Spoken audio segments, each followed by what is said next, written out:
Welcome to Islamic Finance for everyone.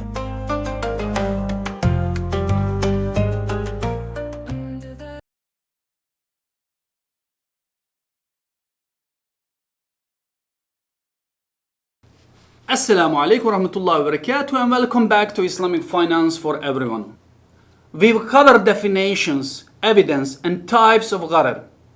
In our series finale, episode 4, Gharar in today's Islamic Finance, from Urbun to derivatives, speculations and why it all promotes the justice. Classical rules aren't ancient history. They shape sukuk, takaful and more. Al-Darir classifies Gharar by contract terms.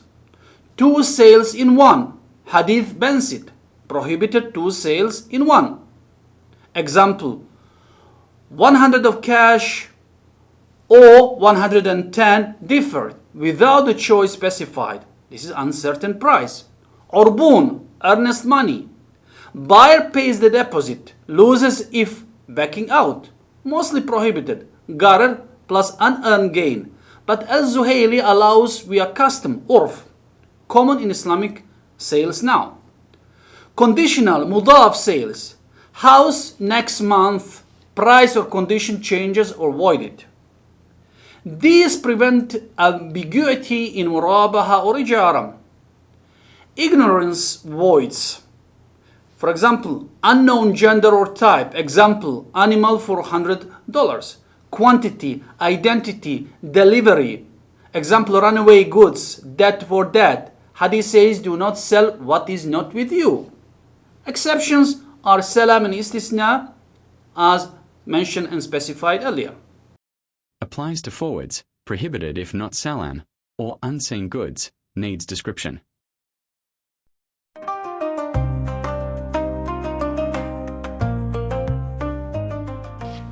As-Suwaylin compares Gharar with the zero-sum games. One wins, other loses. No net wealth. Al-Ghamal disagrees. Not all zero-sum games are forbidden. Example, some maslaha allowed. Speculation or quick high-risk trades in futures or options resembles excessive Gharar, like 2008 financial crisis losses. Normal trade has speculations, profit, hope, but excess is prohibited. Derivatives often scrutinized for hidden risk trading. What is the key distinction?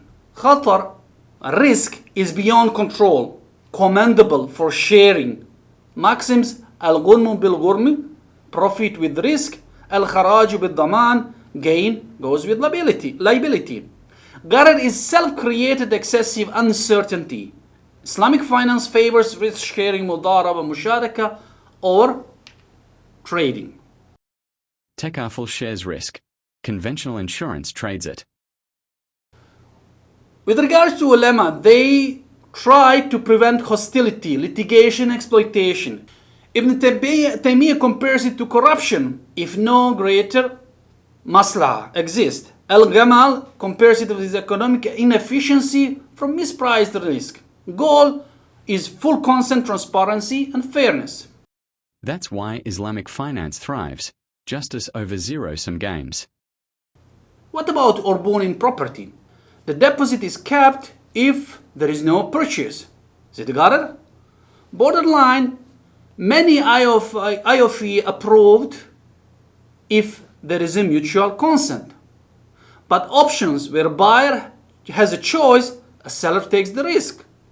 This often sounds like Gharar unless restructured. On this slide, we see how Gharar, or excessive uncertainty, appears in several modern financial applications. In Islamic finance, the issue is not simply the presence of risk. It is whether that risk becomes excessive, unclear, or unfair to one of the parties. First, we have Urbun, or earnest money.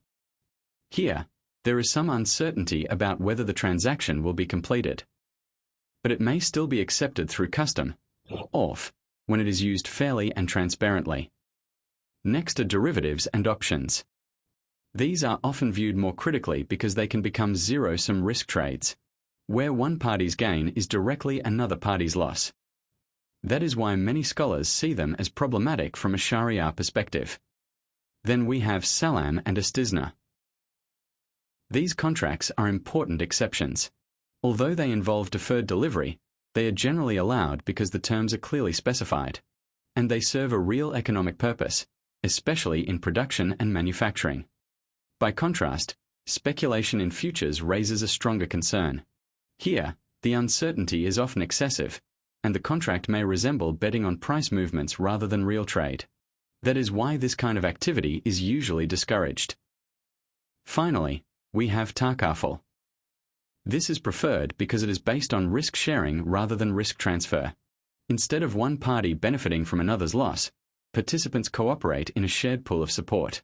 So, takaful gives us a more Sharia-compliant way to manage uncertainty in modern finance.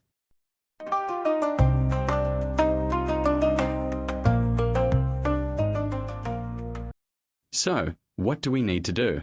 We need to check contracts, clear terms. We need to have shared risk, Sharia-compliant contracts. All this wraps our Gharar series. Rewatch, subscribe for more like Sukuk deep dives. Gharar-free finance, productive, just, sustainable. Thank you for watching Islamic Finance, everyone.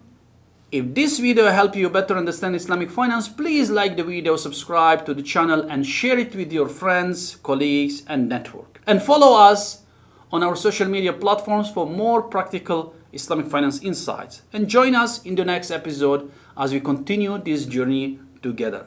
𝐔𝐬𝐴𝐵 خيرا والسلام عليكم ورحمة الله وبركاته. If you found this explanation helpful, don't forget to like, subscribe, and share this video with your network. Let's spread the word about ethical and inclusive finance. Follow us on social media platform for more insights into Islamic finance.